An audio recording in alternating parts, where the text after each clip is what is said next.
Of course he did.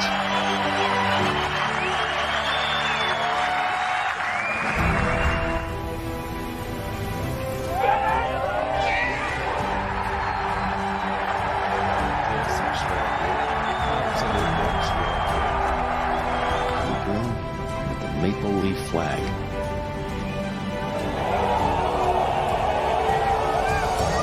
Good pace.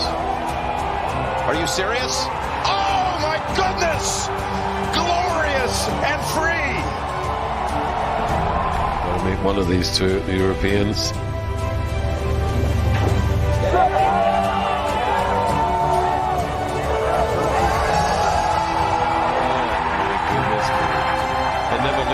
Getting there, but it's there, it's right in the middle. Look at Ram on the other side of it. He's all the way back. Kepka conquers the PGA uphill.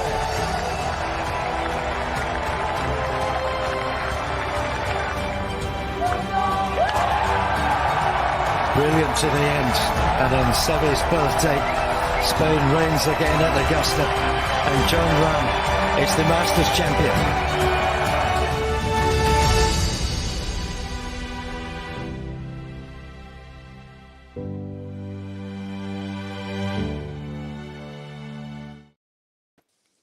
Hello, welcome to Putting for Dough, the golf DFS show. Just a two ball of me and Jack again this week. How are you doing, Jack? I'm all good, thank you, Mark. How are you?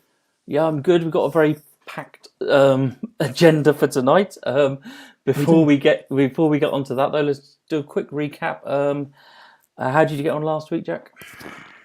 Yeah, it wasn't the best of weeks, unfortunately. It was good it was a good week for the newsletter. My call went 3 for 3, but cash wise, Ben Griffin inside the cut line going down the last hole decided he wanted to make a double bogey, which killed me in cash, unfortunately. But yeah, it was. I said to you guys, last week I'd actually played with all the crowns that I'd built up from last year and that I'd been awarded from DraftKings. So technically, I played for free, kind of thing. But technically, I made $70 out of that. So it wasn't all bad, but it wasn't a great week. I had some 6 or 6s and GPPs, but nothing really come of it. It was I had quite a lot of Max Homer. He made a little run there on Sunday, but it didn't quite get over the line for us, unfortunately. But yeah, it was a weird event. I like Torrey Pines, but we're going to talk about Live later, and I think it was really affected by a lot of the Live departures. Torrey Pines, myself, it's a lot of those golfers that have gone to Live play Torrey Pines regularly, and yeah, I was a little bit disappointed. Just in general, with a lot of people say, "Oh, it was great for golf." Like, yeah, I was a little bit disappointed with like the general leaderboard come the end on Sunday myself. I was quite happy with the leaderboard because I had a lot of players on it. Like, I had a very good week. Cash, because the 6 to 6 lineups were quite rare this week, which was interesting. Yeah. So I cashed on double ups with 4 out of 6 quite easily. Having Højgaard and Jaeger second and third, nice, kind of helped. I also won the fan team £2 jobby. I was pretty much, this is going to make you laugh, Jack. Actually, I was in first for like 3 whole days, so that was the ultimate sort of horrible sweat because the only one place to go is down. But you messaged me on the Wednesday. I was in meetings all day at work, really big meetings, and you messaged me in the afternoon like, "Take Moronk out, Mark. He's withdrawn." Yeah, and I did it on all my. I sort of snuck out a meeting, did them all on my DraftKings. Completely forgotten fan team. Thankfully, fan team has a safety net, and they swapped out Moronk for Will Zalatoris. It wasn't too bad. Yeah, but a player I would never, ever pick. Would never pick. And actually, he was the only one of my players that didn't score more than 105 points or something like that on there. So and he scored like 77 or something. So actually, it probably could have been an even better win. Not that it makes any difference. He also won the ticket as well, so. Yeah, on the showdown. Yeah, showdown. That was a you and me combined lineup, Jack. That was using this simple technique I've been using for Showdown quite successfully this year of just picking the same players I already picked at the beginning of the tournament, no matter how well or badly they've done. Obviously, a little bit different that week. That day was about the course, wasn't it? Was that? Yeah, you had the north and the course, south. You had the north and the south. Yeah, but generally this year, just playing Showdown, same as I would, my 4-day events. And especially, I kind of want the players at the top to do badly because it puts people off them, doesn't it? Like, it does, Scotty at 7% the other day, or something ridiculous, whenever it was, a couple of weeks ago. No, it does. Funny you mentioned Zalatoris there. He's actually, I mean, he's not in the field this week, but he's shown me something now. Like I said with Daniel Berger, they've both shown me something now, which would make me more inclined to use them again. So yeah, I'm quite happy with that. But yeah, it was I don't know.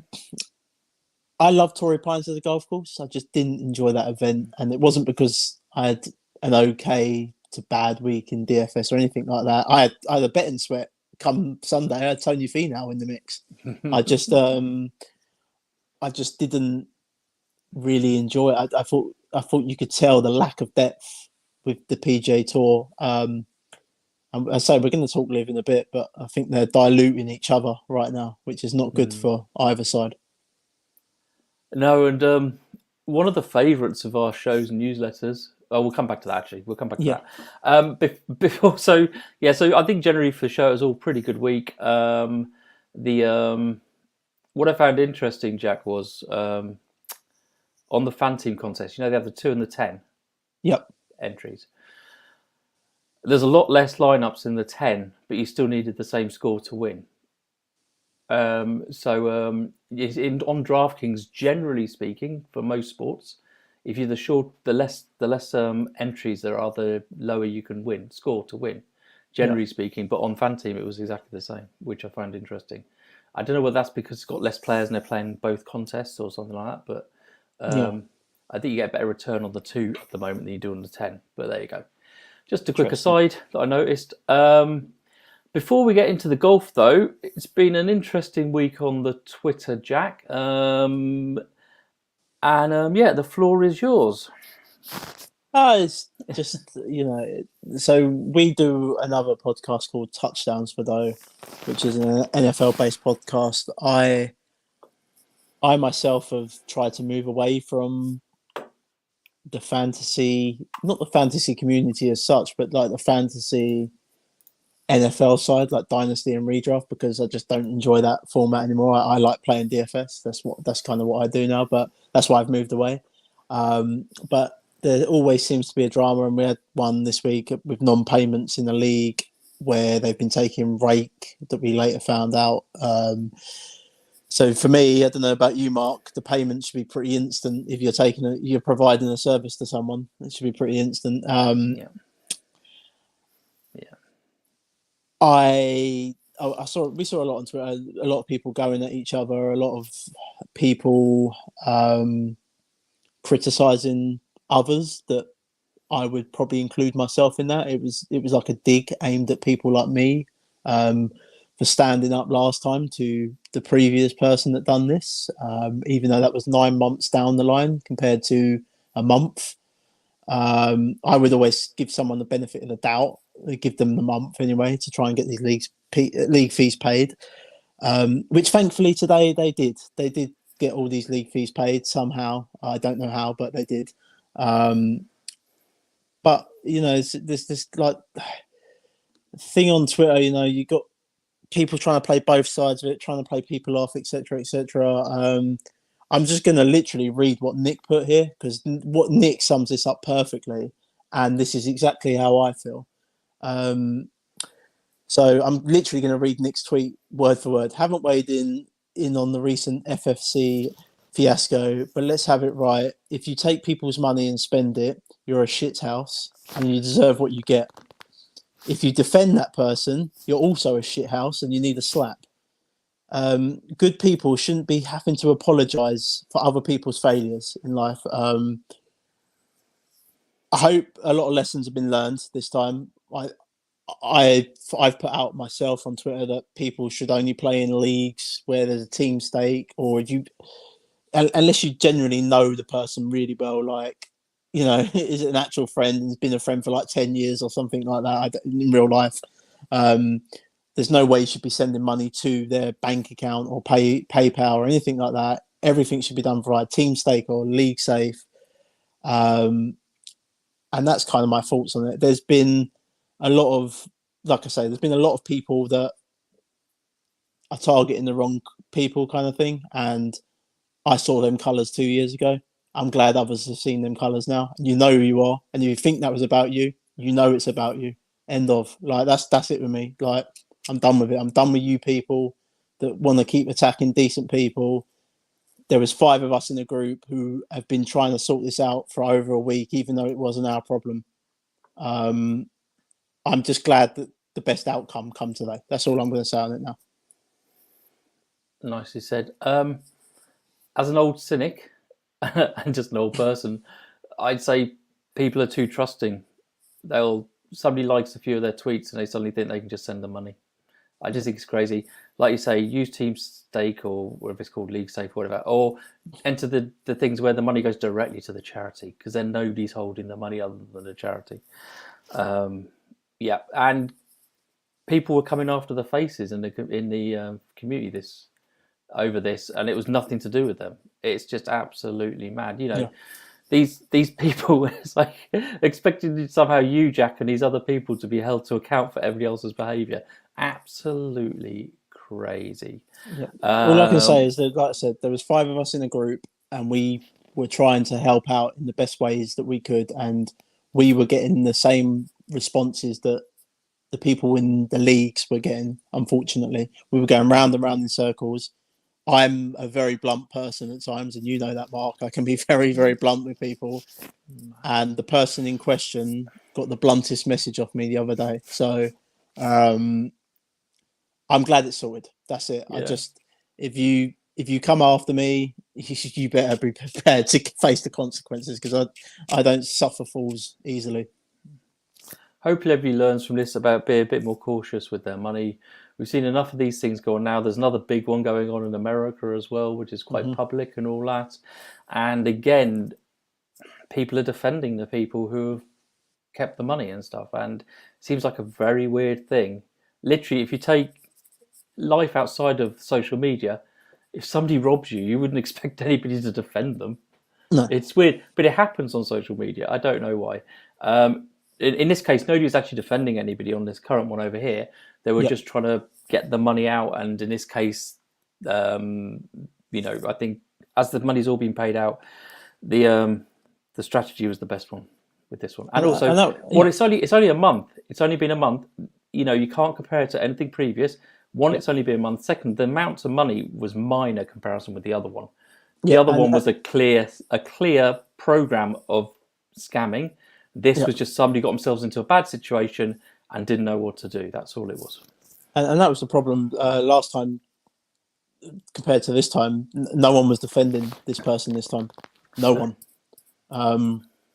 Last time you had a little band of people that thought it was clever to do that, who seem to be the same band of people that want to target decent people. So, yeah.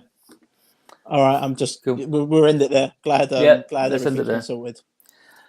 Okay, let's talk about another great subject, which we love talking about on here, Live. I'm so gutted Tyrrell Hatton has gone, although I'm sure he's going to be back like all of them at some point and stuff very soon. But he's always been a favourite of mine on the old DFS lineups, and gets mentioned on the show almost every time he was in a field. Anyway, Jack, what's your thoughts on that? My thoughts have always been the same with these golfers that go. I don't blame them. They get the bag and they'll be back on the playing on the PGA Tour in a couple of years when the merger happens. I kind of use this analogy with my barber yesterday. I was getting a haircut and we was talking about the Saudi Pro League, and he was going off on one about all these players that have earned millions before and then going over there and earning like 10, 20 millions and things. So I used it in analogy that in barber terms, basically. So I said to him, so if the Saudis come to you and went, here's $1 million to come over here to cut people's hair for, I don't know, on a 5-year contract, would you go? And he went, yeah. And then he tried to butt in. I went, no, let me finish. I said, so after those 5 years were up, what if the Chinese government come in and said, here's 5 million. We want you to come over and cut people's hair for 5 million. Would you go? And he went, well, yeah. I said, well, then your analogy's stupid then, isn't it? Like, because you're already a millionaire by the analogy that you're going from originally, like, because you've already earned that million in Saudi. And I literally just kept going on and on. So people could say that, like, oh, it doesn't matter if you've got 10p in your bank or £1 million in your bank. If someone offers you ridiculous amounts of money to do the same job and less of it, you're going to go and do it. And then, do you know what? But the best thing about golf, these two sides are going to come together within 2 years' time, and they'll all be playing together again. Right now, it's crap for the fans. I totally get it. It's absolutely awful for the fans. You've got, like I mentioned about Torrey Pines last week, it felt a really bad tournament, and you got two diluted products, and as a viewer, it's really bad to see. Like, you know, last week to me looked like a DP World Tour event at times. It was really, really bad. And that's nothing against Pavon winning and, you know, all of that. And Højgaard, I like Højgaard. I think he's a very good talent. But the two products have diluted each other with what they're doing. And that's unfortunate as a fan. But I don't blame anyone for taking the money. And again, I do not care where that money's coming from, and neither would you. If you say you would, then you're telling yourself a lie in my eyes. Yeah, I'm just gutted personally because Terrell was always a cut maker. He was pretty safe bet every week. They never priced him high enough either. In reality, You can play him in live events now. Yeah, Stefan Jaeger seems to be the new Tyrrell Hatton in that respect. You play Xander Schauffele, mate. It hasn't missed a cut since the Masters in 2022. I know. Absolutely mental. So, should we talk about what we're here to talk about? Pebble Beach. Quite actually a pretty decent field this week.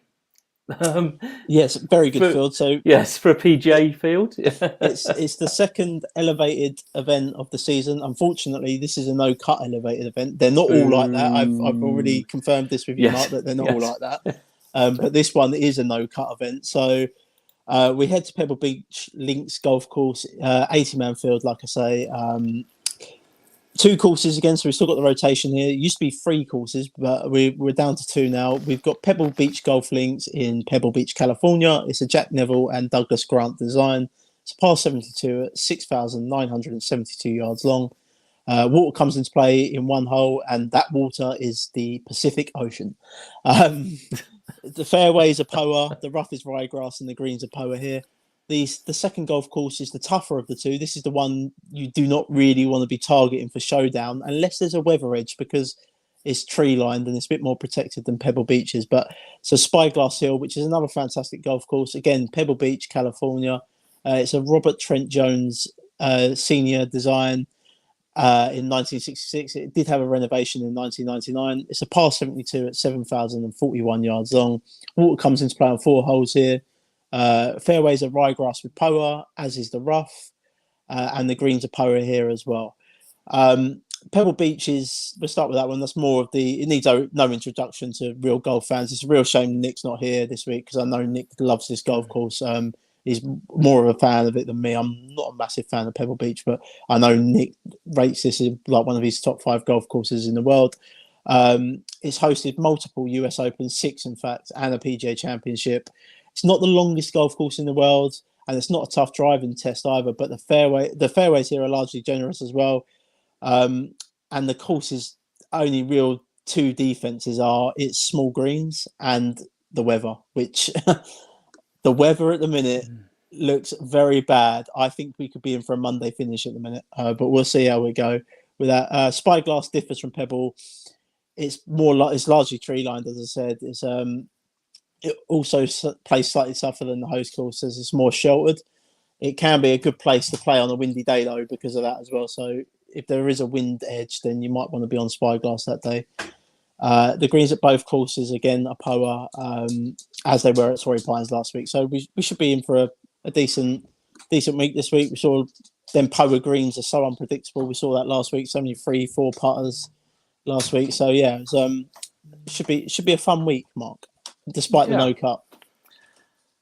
Yeah, and the pro-am side of it, and The pro-am is only 2 days now, yeah. which is Thursday and Friday. Thank God they've got rid of that.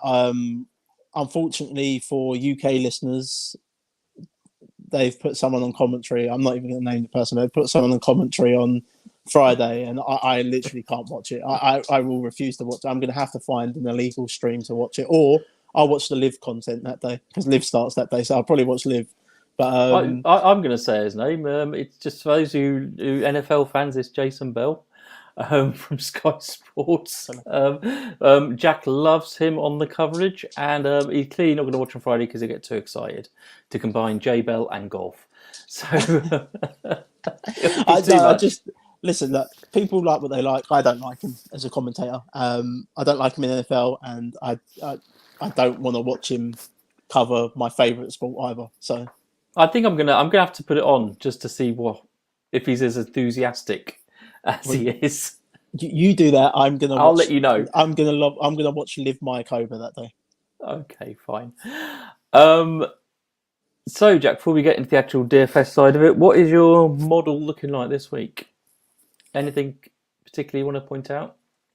Oh God, I've just shut my thing down. 2 seconds. You're gonna have to bear with me. Okay, I'll tell you what I can do. Let me You get your thing up. My laptop. No, I'm going to try and find that. We had a tweet earlier about the. We had a question about about the one and done, didn't we? We did. Yeah. Sorry, my computer just went nuts. Was that on the PFD or was that on yours? It was on mine. It's from okay. Paul. It's from Paul, but I can't remember. He did tell us who he'd already picked. So actually, we've got some more information this week. Yes. So let's see if we can find where it is. No, it wasn't me. That one. This is great watching this, isn't it? It is. Well, I mean, I did have it all set up, but it's just gone loopy for some reason. Yeah, I've got my my model here, so I'm looking at. Yeah, you carry on with that. Strokes gained approach, proximity 100 to 125 yards. These places are wedge fest really, and last year a whopping 20% of approach shots came from the 100 to 125 yard mark. So key sort of stat to look at for me this week. Strokes gained putting on POA again. We saw last week with POA, it's such an unpredictable surface. So I want to be looking at the golfers that can handle it and do well on that. Strokes gained approach as always, sand saves, opportunities gained, par 5 scoring, and strokes gained total on courses under 7,200 yards long. Very small model. Didn't have to do anything. Didn't have any notes by this one this week, Mark. So didn't have to do anything to it. Also, these course rotation ones, I don't like that either. Just from a statistical point of view and stuff, I really don't like it at all.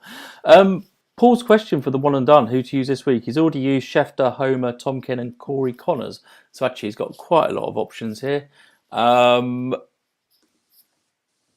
Yeah, who do you think? Who's he used? Sorry, Scheffler? He used Scheffler, Homer, Tom Kim, and Corey Connors. Justin Thomas. You wouldn't save him for anything later. You think this is? No, I think he's going to win. So I thought he was very unlucky at Amex. I thought he was going to win there. He skipped Farmers last week because he knew he was in this field this week. He always plays Farmers. Otherwise, he's in very good form at the minute. He has 5 top 10 finishes in his last 5 starts. So I think he's due a win. And what I like about Justin Thomas is if the weather does get really bad, he's a really good player in whatever conditions he goes out in. So, like we saw him that year at the Players, he got caught on the bad side of the weather wave, and he done really well. We've seen him win the PGA Championship 2 years ago. He got caught on the bad weather wave there, and he ended up going on to win the event.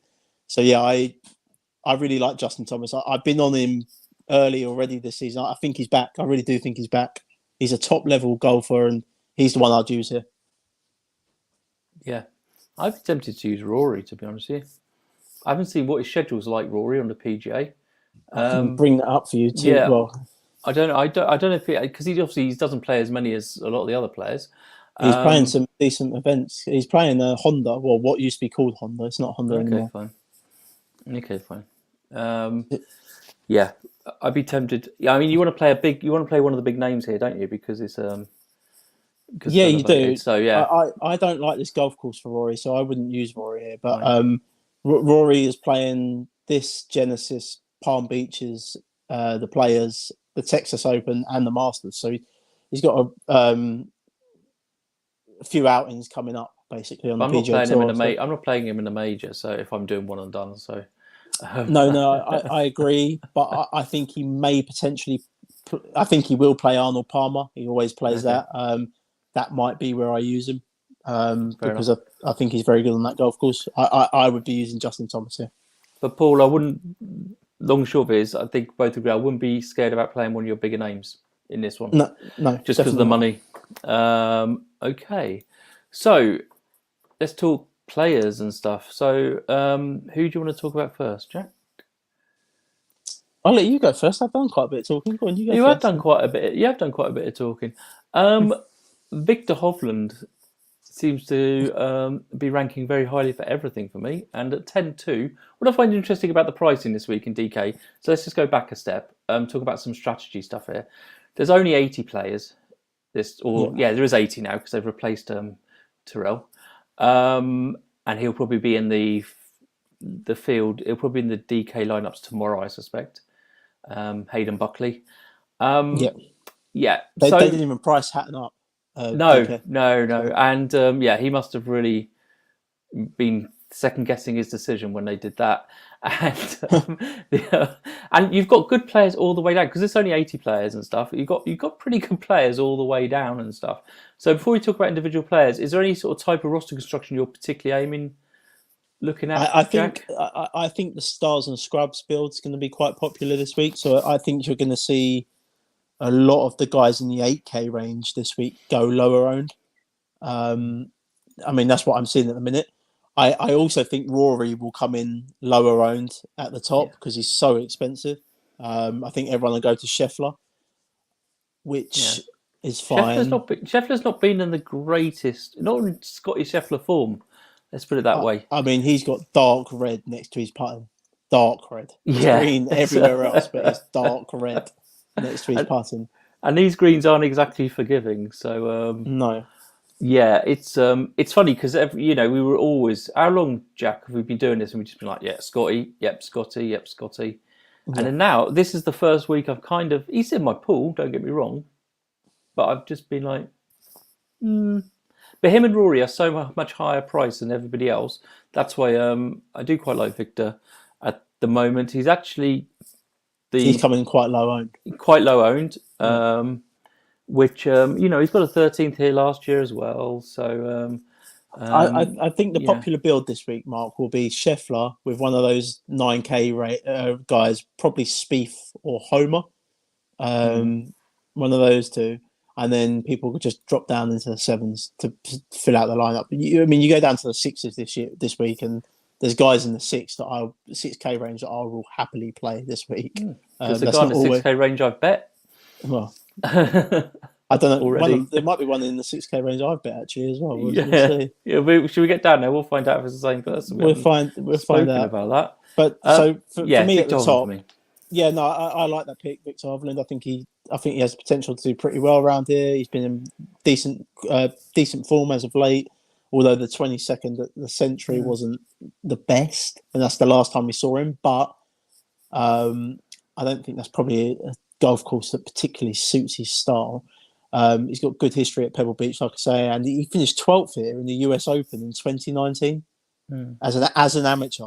Yeah, as an amateur. So he clearly likes this place.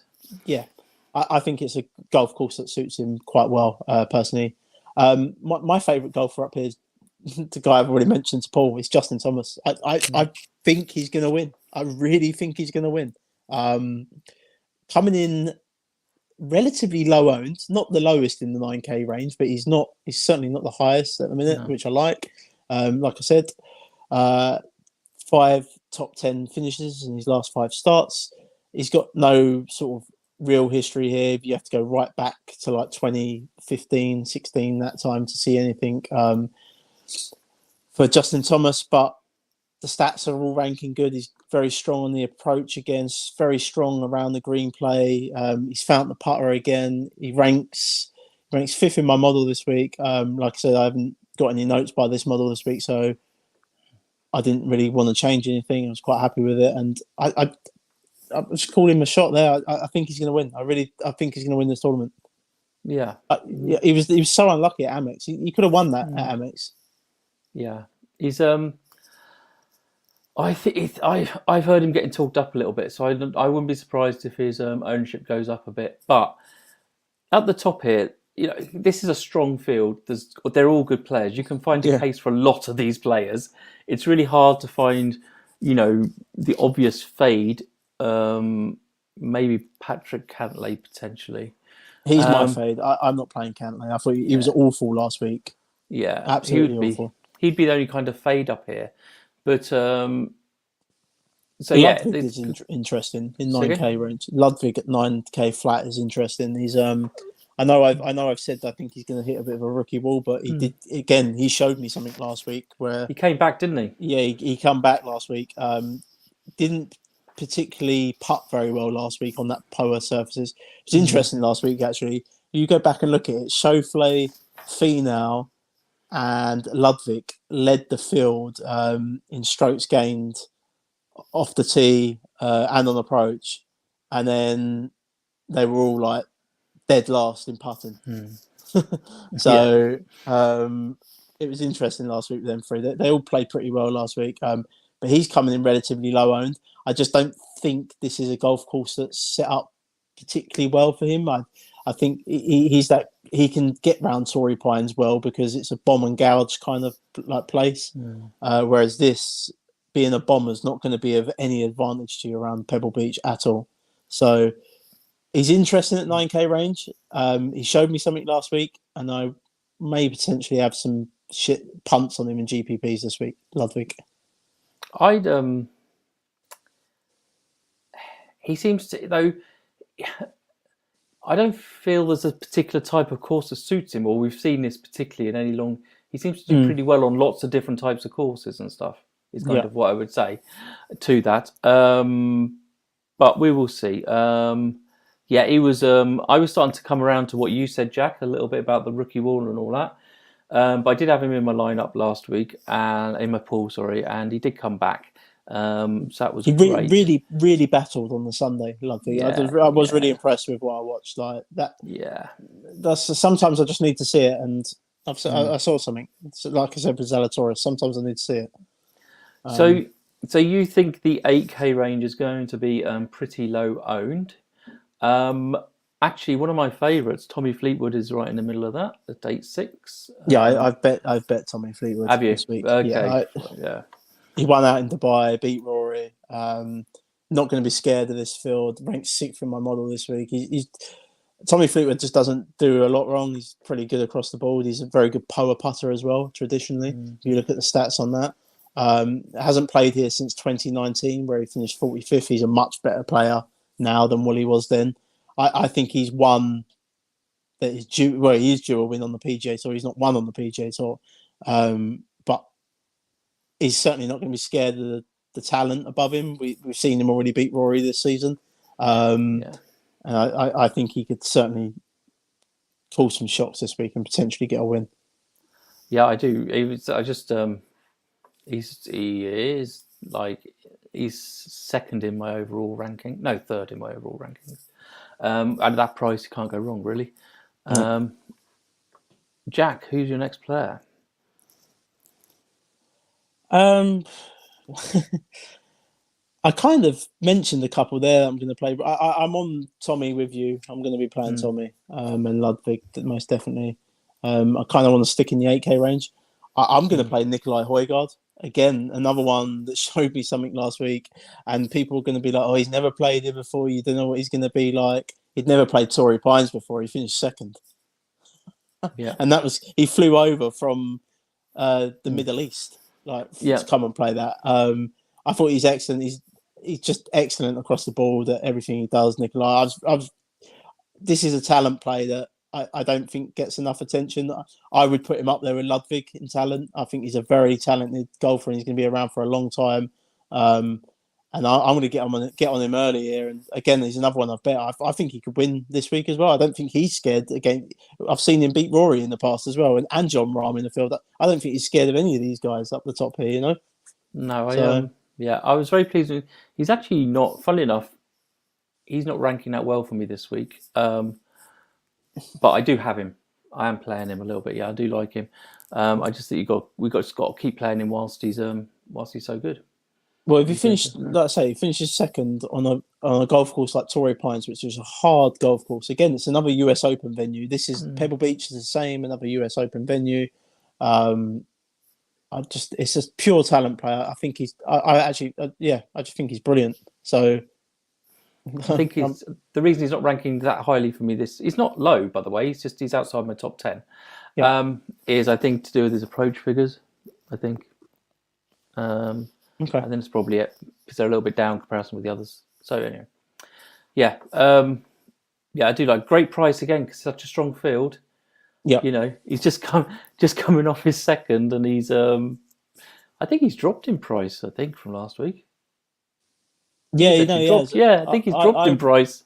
I think he was a bit higher in the eights last week. I'm just trying to sort of work my build. Like as I say, this is not final. My final call will be in the newsletter tomorrow. But at the minute, I'm seeing Scheffler is going to be the highest owned. I just think the common build is going to be Scheffler, Spieth, and Homer. One of those two. Spieth or Homer, sorry, one of those two, with Scheffler. And then people just come down to the 7K range, and I'm quite happy to if I can get two of those guys in the 8K range, along with Justin Thomas, I'll be over the moon. Yep. Yeah. You can definitely do pretty much anything this week because the Sixers is not as bad. It's not that bad. Anyway. Yeah, cool. Anybody else lower down than that at the moment before we start looking at cheapies? I mean, the 7K range is a bit weird this week. There's some talented golfers in there for sure. Brian Harmon's one that stands out. He should do well around this golf course. Been in very good form as well. He's a very good approach player. He's one weakness, which is off the tee. In driving distance is going to be a non-factor here. So he's one who should do pretty well. And we've already seen him win an Open Championship in wet and windy conditions at Royal Liverpool last year. So he's certainly someone that interests me. Again, I'm not saying these are my core plays on the show because I haven't done the newsletter yet, and they will be in the newsletter, so you're going to have to read that. But he's certainly someone in that 7K range that I would be looking to take a look at. Yeah, I really like Brian Harmon, actually. He's probably my favourite down here. What about any interest in Windy Clark if the weather does remain bad? Not really. I think he's in really bad form. So, no, not for me. Fair enough. Last year we were playing him every time it was bad weather, weren't we? We were playing him every time. Yeah, sorry. Adam Hadwin you like as well. Yeah, again, another strong approach player, good with his irons. Finished sixth last time out, which was at the Amex. Missed the cut at Sony, but finished 14th at Century. He also had a T16 here 2 years ago. T18, if you look back a bit further than that, 5 years ago. So he's got some history around here. I don't mind Adam Hadwin there. I think he'll come in. Well, he will. Look at it now. Look at the ownership going to Eric Cole there over Adam Hadwin. I'm quite happy just to play Adam Hadwin over Eric Cole. And I don't have to get involved in the ownership there. Jaeger's another one I'll probably play. I don't think he cares. He's another one like Nikolai Højgaard and those guys. I don't think he cares the field and who he's up against. So don't mind Jaeger bombs. Always someone in play. And another one I've bet there, Alex Noren, good iron player as well. So there's a few there. He's barely getting any ownership at the moment, Alex Noren. No, so he could be a good play. Do you want me to tell you my 6K player I've bet on? Yeah, go on then. Lucas Glover. The glove. Yep, Lucas Glover. Sticks out like a sore thumb for me. On my stuff, all my research and stuff. When he was in the 8K range a few tournaments back, he was. And he missed the cut last time out, but before that he was pretty good. He's got really bad form here as well, but he just grades out really well, which is probably why it's 140 to 1 when I got him on Bet365. Who did you bet on down here then? No, I didn't. I thought my guy was down there. He's not. He's in the set. I bet on Alex Noren. He was the lowest one I bet. So. Yeah. But Lucas, I was a bit surprised at his price. Like you say, he was definitely a lot higher than that at the end of last year. He's drawing some ownership though down there for that price. Yeah. Well, when you bet on him, you don't really care though. Obviously, it's really the each way I'm betting on there, not the actual to win. Yeah. But 140 is pretty tasty still. Price for that. Yeah. Who'd you like down here? I mean, I think you take punts on a few guys down there. I just my favourite's probably Cameron Davis, but he's coming in the highest owned at the minute. I like Cameron Davis on these shorter tracks. He's if you go back and look at his career as a whole, he's actually really good on these short tracks. It's when you get him on these long bombers tracks that he does awful at, which is weird because he nukes it off the tee as well. So it's weird that he struggles on those tracks. But Ozzy seems to do well around Pebble Beach. He's got some decent history here. He finished 14th 3 years ago, 38th then the year before that, and 59th the year before that. So decent history around here. Good approach player, like I say.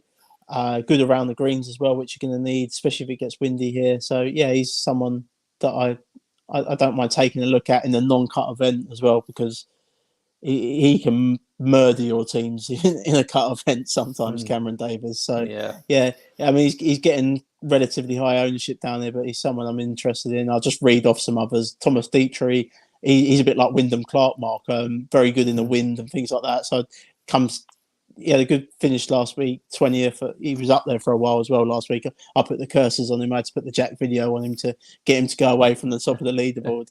I don't mind Detry down there. Who else? Anyone further down that I like in a non-cull event? Tom Hoagie's another one, good iron player. Grillo's always in play because he's good power putter, Grillo as well. He's shown some form recently, which is in his last two events again, which is good to see. There's loads down there you could play. Mark Hubbard, he's probably my favourite actually at 6-3 there. Yeah, Mark Hubbard 20th here last year, 33rd the year before, 20th last week, 47th the week before, 57th the week before that. So yeah, he's a real cheap one that I no hesitation in playing Mark Hubbard down there. Spaceman Sam Ryder at min price, his approach stats really stick out, and so he's in there for me. He's in pool, not in the best of form, and he's only played there once, and he missed the cut, when there obviously was a cut. But yeah, we get 4 rounds from all these players, so yeah, unfortunately for us. Yes.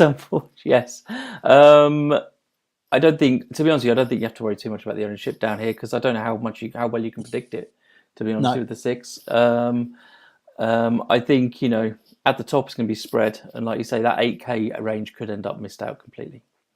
Well, that's what it looks like to me at the minute, and that's the way I'm going to build my teams with. Justin Thomas, like I say, Justin Thomas will be in my core. I know that, and then it's going to be 2 of those guys in the 8K range that I like. But obviously, I won't put the 2 guys in the 8K range. I will give you someone in the 7K range, and then you can do your build however you want. Then. Yeah, it should be interesting. Should be interesting from a game theory point of view as well. If you're in the bigger tournaments and stuff, you're going to have to do something a little bit unusual. Maybe leave some money on the table or something, I think. Most definitely, yeah. With only 80 players and them all playing 4 rounds. Great. We've packed in a lot there in 44 minutes, Jack. We did. We did. We got real. We talked about live. Then we talked about golf in this week. So. Yeah, covered everything. A little bit of controversy for me to... post on the Twitter tomorrow with a YouTube timestamp. And any last words before we go, Jack? No, you can obviously sign up to our newsletter. Just head over to PFD show. That will be out tomorrow. It's gonna have to be tomorrow because this weather keeps changing, and there's going to be so much of it this week. Like I say, I think we're going to get a Monday finish. The track is still available for anyone. We may have some news coming on that very soon. We shall see. But yes, £7.50. Just hit me up if you want to get involved in that. Might be a good time to get involved in it. A bargain at £7.50. £7.50, an absolute bargain. Might be a very good time to get involved in it. I literally call it an investment, Jack. Yes, yes, you would. So yeah, that's still going, and yeah, that's it. Thanks for giving us a listen. You can find me on the Twitter at JH Don't come at me. That's inevitable. Definitely get in in the Discord because Jack's putting his showdown calls there every day. Yes. I think days 2 or 3 we can really target for the showdown this week. As I normally do, I always think days 2 and 3 are the best days to play in showdown. Well, yeah. Well, day 1 and 2 are going to be good as well because we've got the rotation the first 2 days, and if there is bad wind, it's going to be interesting to see how we approach it. Maybe we target the harder course, Spyglass Hill, because it's more tree lined. We'll see. But Jack will let us know in the Discord what to do. And fingers crossed, we'll be a 3-ball next week. But until then, we will see you next Tuesday.